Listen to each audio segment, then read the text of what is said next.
Explique-moi la Journée internationale des droits de l'homme.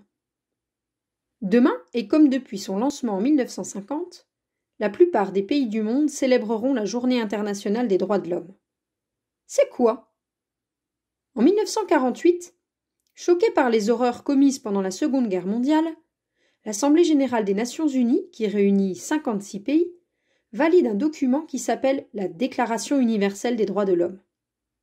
Il s'agit d'un texte qui compte 30 articles et protège les êtres humains contre les discriminations. Il dit ceci: tous les êtres humains naissent libres et égaux en droit et en dignité. Personne ne doit ainsi être traité différemment en raison de sa race, sa couleur de peau, son sexe, sa langue, sa religion, ses opinions politiques ou autres, ou encore sa fortune.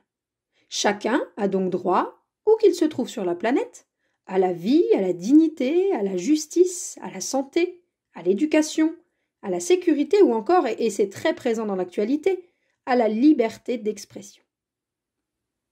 Tous ces droits-là sont inaliénables. Cela signifie qu'ils sont fondamentaux et ne peuvent pas être ôtés. Bon, ils peuvent parfois être limités, comme le droit à la liberté si une personne a commis un crime, par exemple, et qu'elle est envoyée en prison. Ces droits sont tous aussi importants les uns que les autres. Plusieurs textes sont apparus plus tôt dans l'histoire. Certains considèrent ainsi le cylindre de Cyrus, en 539 avant la naissance de Jésus-Christ, comme la première déclaration des droits de l'homme dans le monde. L'Angleterre, les États-Unis ou encore la France ont aussi présenté des déclarations. À la Révolution française, en 1789, notre pays a ainsi rédigé la Déclaration des droits de l'homme et du citoyen, qui a inspiré notre fameuse Déclaration universelle. Malheureusement, celle-ci n'est pas un texte de loi. Cela signifie que même si les pays ont dit oui à cette déclaration, ils ne sont pas obligés de la respecter.